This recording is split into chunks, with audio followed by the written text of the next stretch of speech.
हम लोग अपनी कार्यकारिणी की बैठक कर रहे हैं। हमारी सारी जिलाध्यक्ष और पदाधिकारी आ चुकी है। आज दिन भर संगठन को मजबूत करने पर चर्चा होगी।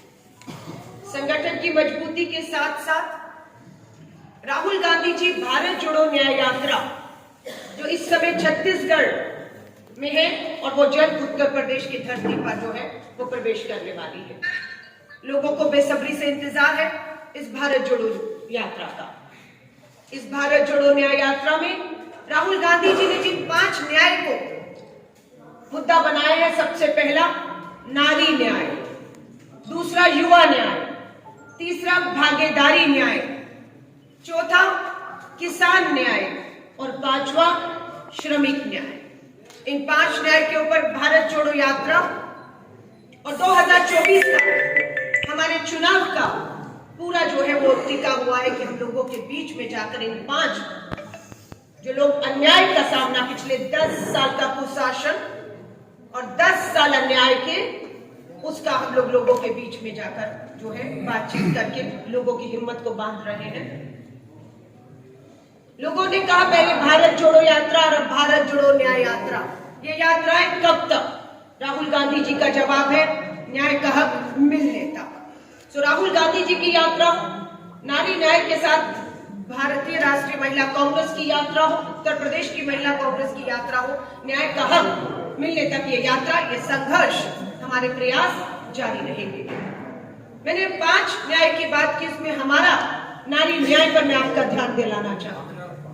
अगर आप कहेंगे नारी के साथ क्या अन्याय हुआ 10 सालों में, तो इस न्याय, नारी न्याय में पहला राजनीतिक न्याय, राजनीतिक भागीदारी, राजनीतिक सशक्तिकरण की हम बात करते हैं। 33% महिला आरक्षण कानून पास हो चुका है, कानून बन चुका है, पर कानून का लाभ देश की आधी आबादी को 2024 के चुनाव में मिलते हुए नहीं दिख रहा। एक जुमला है, एक धोखा है इस आधी आबादी का। न्याय का हक हमारा, हमारी भागीदारी अधूरी है और ये लड़ाई न्याय का हक, पूरी भागीदारी इस आदिवासी को मिलने तक हमारा ये संघर्ष जारी रहेगा। आज अगर ये 33% आरक्षण लागू हो गया होता देश में, तो इन्हीं 2024 के चुनाव में देश भर से 180 बहनों को चुनावी मैदान में लड़ते हुए, जीतते हुए, देश के विकास में भागीदारी निभाते हुए आप मात्र लोकसभा नहीं, देश की विधानसभाओं में भी देख रहे होते। लेकिन दुर्भाग्य है, अन्याय है, ऐसा हो नहीं रहा। भारतीय राष्ट्रीय कांग्रेस का कहना है कि केंद्र में सरकार बनते ही, कांग्रेस और इंडिया अलायंस की सरकार बनते ही 33% आरक्षण कानून लागू कर दिया जाए। कहां लागू होगा? 24 में ही हरियाणा, महाराष्ट्र, आंध्र प्रदेश और 25 की शुरुआत में दिल्ली के चुनाव। ये वो पहली विधानसभाएं हो जाएंगी केंद्र में कांग्रेस की सरकार, इंडिया अलायंस की बनते ही, जहां पर 33% आरक्षण के तहत 24 में ही पहली विधानसभाएं हो जाएंगी जहां हमारी बहनें पहुंची है।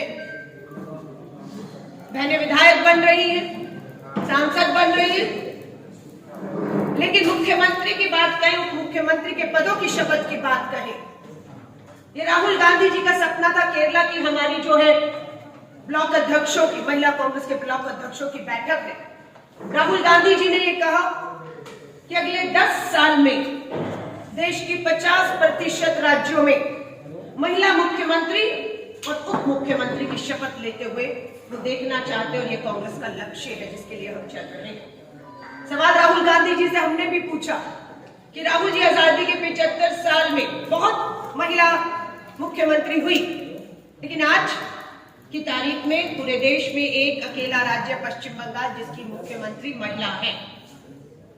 तो 75 साल में एक राज्य, एक महिला मुख्यमंत्री, तो 10 साल में 50% का सपना कैसे साकार होगा? मुझे खुशी है हमारे नेता राहुल गांधी के पास एक विजन है, एक सोच है, एक लक्ष्य है, और उसका रास्ता भी उन्होंने हमें दिखाया।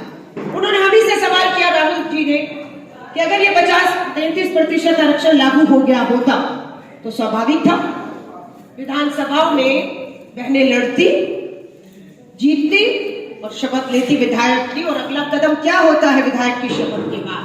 मुख्यमंत्री और उप मुख्यमंत्री का होता है। तो अगर ये सपना साकार होता तो हम बहुत सी बहनों को उप मुख्यमंत्री मुख्यमंत्री की शपथ लेते हुए दिखते, जिसपे धोखा अन्याय भाजपा सरकार ने किया है, पर हमारी नीयत साफ है, हम इसे करने वाले। ये तो है